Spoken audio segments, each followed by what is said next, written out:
자, 이것이 68년도 1월 18일 날 무장 게릴라들이 관통했던 바로 침투로입니다. 지금은 이제 이 남방 한계선이 저기 언덕 울타리 같이 나무가 서 있는 곳으로 남방 한계선이 더 북쪽으로 들어갔어요. 이건 뭐냐면 원래 휴전선을 중심으로 2km에서 4km가 이제 비무장지대인데 북한 쪽에서 북방 한계선을 임의적으로 자신들의 유리한 지형으로 이렇게 추진 절책을 이렇게 옮기면서 우리 쪽에서도 정전위의 동의를 받아서 우리도 유리한 쪽으로 이렇게 옮기다 보니까 그만큼 좁아진 거예요. 지금은 그래서 농민들이 들어가서 이렇게 산밭을 일고 농사를 짓고 있는데 68년도에는 여기가 비무장지대였어요. 당시 이곳을 지키던 부대는 미 제2사단 병력이었습니다. 우리가 오래전에는 인계철선 전략이라고 미군들이 최전방에 상징적으로 배치되어 있다가 북한군하고 접전이 벌어지면 자동적으로 미국이 개입할 수 있는 그런 전략을 쓰고 있었는데, 그래서 이 4km를 2사단이 담당하고 있었어요. 근데 2사단의 병사들은 우리 한국군이 근무하는 형태하고 달랐습니다. 저들은 저런 망루가 중간중간에 여러 개 있어서 망루 안에서 3인이 1조가 돼서 중앙, 좌, 우 이렇게 세 사람이서 망원경으로만 감시를 하는 거예요. 그러다 보니까 감시가 소홀할 수밖에 없어요. 거기다가 대부분의 철책은 67년도에 거의 준전시 상태까지 갈 정도로 북한군의 도발이 150여 차례 이루어집니다. 화천 쪽에서는 대낮에 정규군이 90명이 넘어올 정도로 그랬어요. 그 당시 15사단에서 사단장인 정봉욱 사단장이 포격을 585발이나 날릴 정도로 미친 개인 몽둥이가 야기다 하고 바로 포격을 날려버린 이런 사건도 있었습니다. 그럴 정도로 도발이 심해서 이 전선이 이렇게 새로운 신형 철책으로 바뀌고 있었는데, 이 미군들이 담당했던 지금 미군들은 열 추적 장치, 전자 감응 장치를 실험하고 있었기 때문에 우리가 알아서 할 테니까 이런 구형 철조망으로 남겨져 있었어요. 신형 철책과 구형 철조망의 차이는 바로 기둥입니다. 기둥이 앞에 나와 있고 뒤에 있고, 기둥이 앞에 나와 있는 저 뒤를 절단기로 자르고 침투하고 나서 오므려 놓으니까 밖에서 봐서는 몰라요. 실질적으로 김신조가 생포되고 나서 기자회견을 할 적에 2사단 지역으로 관통을 했다니까 미군 당국에서 펄펄 뛰었어요. 2사단 당국에서. 뭐냐, 무슨 소리냐, 우린 절대로 뚫린 일이 없는데 무슨 헛소리냐. 김신조가 헬기 타고 현장에 와서 실현을 해 보이고 나서야 그 사실을 인정을 할 정도로 그렇게 까맣게 몰랐어요. 거기다 이들은 국군 26사단 마크를 단 국군 복장을 하고 방첩대로 사칭을 했어요. 등에는 비상식량, 민간인 복장, 구급약품, 무전기 이런 등 속에 여러 가지 부품들을 30kg씩 지고 군장을 지고 총지휘자가 대위계급장을 달았습니다. 그 밑에 중위계급장, 중대장 2명, 그 밑에 소대장 3명, 김신조는 소대장, 26살의 나이로 소대장의 직책을 갖고 내렸습니다. 나머지 14명은 사병복장을 하고 이렇게 대낮에도 행군을 해갑니다. 검문을 받으면 우린 방첩대 특수훈련한다. 통과. 여기 바로 장파리, 리비가의 미군들도 오케이 프리패스. 서울까지 가는 동안에 거의 거침이 없었어요. 근데 단 한 가지 실수를 했다면 이들이 1월 19일 날 새벽에 파주 법원이 삼봉산 기슭에 도착해서 산속에 들어가서 은신할 적에 그날 아침에 법원이 초리골에 사는 단양우 씨 형제들이 나무를 하러 올라왔다가 무장공비 보초에게 붙잡힙니다. 보초 서고 있던 무장공비가 이렇게 물끄러미 바라보니까 남루한 옷차림에 20대 전후의 아이들이 지게를 지고 쫄래쫄래 올라오니까 보고 있다가 그들을 체포해서 그들이 은신이 있는 곳을 끌고 가서 신문을 하게 됩니다. 너희들은 어디 사는 누구냐? 우리들이 어떤 사람으로 보이냐? 사실은 이들이 북에서 교육을 받을 적에는 남한 사람과 불시에 맞닥뜨리면 죽이라고 이렇게 교육을 받았어요. 근데 사실은 그들을 보는 순간 죽일 마음이 절반은 사라졌어요. 왜냐? 그 당시 북한이 더 잘 살 때입니다. 거기다 남루한 옷차림에 고향에 두고 온 동생 볼 때는 20대 전후에 아이들이 지게를 지고 이렇게 울망졸망 올라오니까 경계심이 흐트러진 거죠.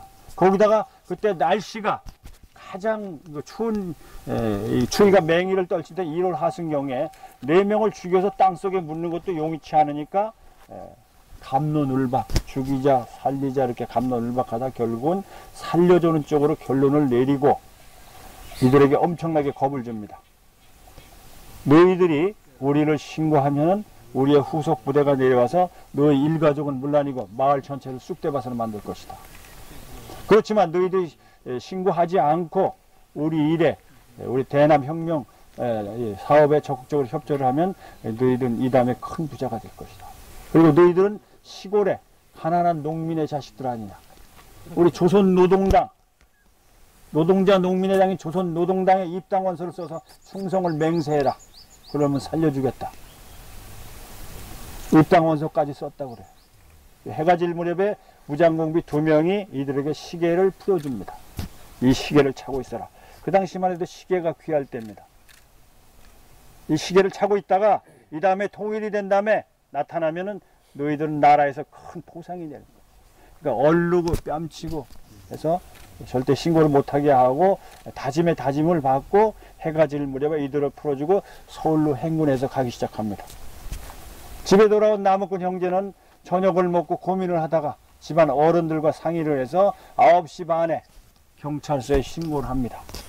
이 신고사항이 대간첩대책, 새로 신설된 대간첩대책본부에 도달한 것이 자정 무렵이었다고 그래요. 그때부터 이들에 대한 추적이 시작되는데 이들의 행군 속도는 당시 군 국방부 장관이 해병대 출신인 김성은 국방부 장관인데 이분이 나중에 이야기를 듣고 놀라 자빠지는 거죠. 이들은 산악 행군을 10km 뛰는 거예요. 30km 군장을 쥐고. 근데 우리 당시 국군은 4km 평지에서. 그러니까 이만치 갔을 것이라고 경계를 폈지만 이미 다 빠져나간 상태. 거기다가 국군 복장을 하고 이 방첩대를 사칭함으로써 서울까지 가는데 아무런 거침이 없었어요. 그리고 1월 6일 날 대간첩 대책회의를 했음에도 불구하고 각 관계기관에 지시를 해서 경계를 강화하라고 이렇게 지시를 했음에도 불구하고 아직까지 태세가 안 된 거예요. 그 당시 인근 군부대에 거기 복역하셨던 분이 저한테 증언을 하시는 거예요. 내가 그 당시 여기 넷사달에 있었는데 무장공비가 나타내는 소리 듣고 맞부딪히기 싫어갖고 부대를 환하게 불을 밝혀놓고 횃불을 켜고 이런 식으로 뭐 사실인지 아닌지 모르겠는데 저한테 그런 식으로 얘기했죠. 이들이 서울까지 가는데 아무런 거침이 없었어요. 1월 21일 날 낮에 서울 외곽에 도착한데 사실은 이들은 북한산을 넘어서 인왕산 자락으로 청와대 후문에 진출해서 대통령과 일가족을 일상하고 주요 기관을 폭파하고 암살하고 차량을 탈취해서 다시 북으로 귀환한 데는 이렇게 시나리오를 갖고 내려왔는데 아무런 날고 기는 이들이라도 눈이 잔뜩 쌓인 북한산을 넘기에는 무리가 있어서 북한산 그 관통도로 송추에서 절로 넘어가는 도로를 따라서 이렇게 행군하기 시작합니다. 이 복장 위에다 민간인 복장을 걸치고 행군하는데 그날 서울 외곽에서 서대문 경찰서장이 발견했다고 해요. 무장공비가 나타내는 비상경계령이 발령이 됐는데 설마 청와대까지 오려 하는 그런 생각 속에 청와대 인근은 종로경찰서, 그 외곽은 서대문 경찰서가 이 경비를 맡고 육군본부, 서대문 형무소, 대사관 이런 데는 군부대가 군병력이 배치됐는데 설마 청와대까지 오려 해서 이렇게 배치한 서대문 경찰서장이 이들의 행렬을 맞닥뜨려 검문을 하다가 방첩대 특수훈련 한다니까 그냥 놔보냈어요. 이들이 서울 시내까지 무사히 들어옵니다. 그때 이들의 뒤를 쫓고 있던 종로경찰서 박태환 정종수 형사가 서울 시내에서 이들의 행렬을 발견하고 이들을 추적하기 시작합니다. 2명이 31명을 어떻게 하지 못하고 추구추구 쫓아가면서 말도 붙였다고 그래요. 당신은 어느 부대 소속이냐 뭐 이렇게 하면서 우리 저 본부로 간다. 본부가 그 당시 청와대 인근에 있었어요. 보고를 받은 종로경찰서장 최규식 총장이 저녁에 밤 10시경에 청와대 입구에서 이들과 행렬과 맞닥뜨려서 검문을 시도하다가 이렇게 팔을 올리는데 권총을 뻗는 거로 착각을 하고 기관단총을 난사해서 총 3발을 맞고 그 자리에서 즉산합니다. 거기서 총격전이 벌어지고 무장공비들은 이제 오합지졸이 돼서 뿔뿔이 흩어져 도망가고 주로 이제 북한산 쪽으로 도망갔다고 그래요.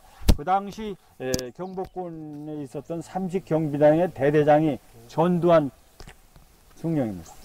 그 밑에 이제 월남전에 참전했던 중대장이 이 박혁포를 잘 활용해서 조명탄을 북한산 쪽으로 쌓아올려서 한 절반가량이 아마 북한산 쪽에서 많이 이렇게 사살되어 있던 것 같아요. 그리고 효자동에서 한 사람이 생포되어 있는데 바로 김신조죠. 본인은 포위된 상태에서 자결을 하려고 수류탄 안전피를 뽑았는데 그것이 불발이 되면서 투항을 했다고 이렇게 자서전에 밝혔어요.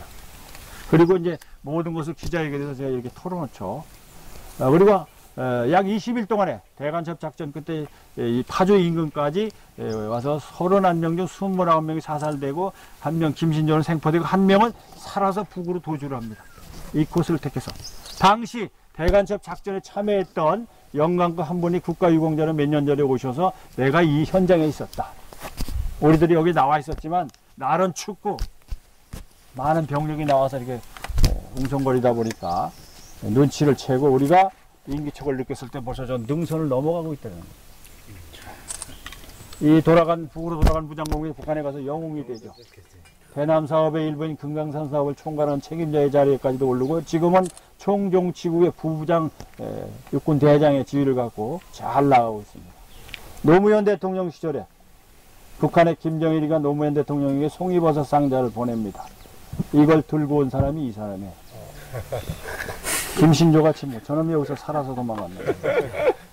지금도 인터넷에 들어가서 지금 스마트폰으로 박재경이라는 이름을 쳐보세요. 그러면 이 사람의 사진하고 이력이 쫙 나옵니다. 지금 총정치국의 부부자예요. 총 3차례 남한을 왔다 갔다 했어요. 우리가 이 자리에서 명확하게 인식해야 될 것은 북한이 지금 권력을 쥐고 있는 권력 집단을 무력으로 남한을 적화 통일하겠다는 그런 망상을 버리지 않고 있는 우리의 분명한 주적입니다. 그렇지만 그 밑에서 신음하는 2천만 가량의 동포들은 반드시 우리가 통일을 해서 어깨를 나란히 하고 해야 될 우리들의 동포들입니다. 이런 이중구조를 명확하게 인식해서 거기에 적절하게 대응을 해야 되는데 우리 자라난 청소년들, 젊은이들은 북한에 대해서 심하게 이야기하거나 이렇게 하면 감상적인 겁니다. 왜 그렇게 같은 놈 그때 그런 식으로 이야기합니다. 심지어는 탈북 동포들이 초등학교 강당에 가서 학생들 대상으로 그 북한에서 있었던 일을 강연하는데 학교 교사가 뛰쳐올라와서 당장 집어치라고 그렇게 있었다고 해요. 이게 지금 현실입니다. 우리가 정확하게 진실과 현실을 인식해서 세계 유일의 분단 국가의 우리나라가 반드시 평화 통일을 이루기 위해서는 우리가 더 단단해지고 또 이렇게 머리가 차와져야 되겠죠. 나중에 이분이 참관장관까지 하시죠. 이분이 그 해병대 출신으로서 아주 분석력이 정말 뛰어나서 여러 가지 수집된 증거를 놓고 이렇게 분석해서 1967년도 10월 달에 청와대에서 박정희 대통령에게 보고를 합니다. 지금 수집된 자료를 이렇게 분석해서 정세 보고를 하는데 겨울철에 무장공비들이 쳐내올 것이 거의 확실시 됩니다. 얼마 전에 저 김포반도에서 무장게릴라 3명을 잡았는데 이들은 북한에 새로 창설된 124군 특수부대 요원으로서 약 2,400명의 병력이 있고 300명 단위로 나뉘어서 8개 기지에서 지금 맹훈련을 받고 있다. 모래주머니 차고 여러가지 살인기술, 은신기술, 특수기술을 연마하면서 남한에 침투할 날을 기다립니다. 또 서울 시내에서 간첩 2명을 잡았는데 이들은 특별한 임무 없이 남한 사람들의 신분증만을 수집하고 있어요. 소매치기 하거나 돈을 주고 사거나 이런 여러 가지 주제를 봤을 때 겨울철에 부장공비들이 쳐내올 것이 거의 확실시되니까 여기 대비를 해야 되겠습니다. 보고를 받은 박정희 대통령은 그럼 빨리 관계기관에 연락을 해서 대책을 세워서 회의를 하자. 그래서 68년도 1월 6일 날 우리가 보통 1월 4일 날 시위를 하죠. 굉장히 마음이 급했던 거예요. 1월 6일 날 원주에 있는 제1군 사령부에서 제1차 대간첩 대책회의를 합니다. 앞으로 중앙정보부는 정보만 수집해서 제공을 해라. 간첩이 나타나면, 무장공비가 나타나면 부대에 가서 옥상을 놓지 말고 정보만 수집해서 제공을 하고, 모든 간첩 작전은 대간첩 대책본부에서 총괄한다. 그리고 뭐 민방위 기본법, 예비군 설치법, 이렇게 모든 법령들이 어느 정도 이렇게 윤곽을 드러내고 있습니다.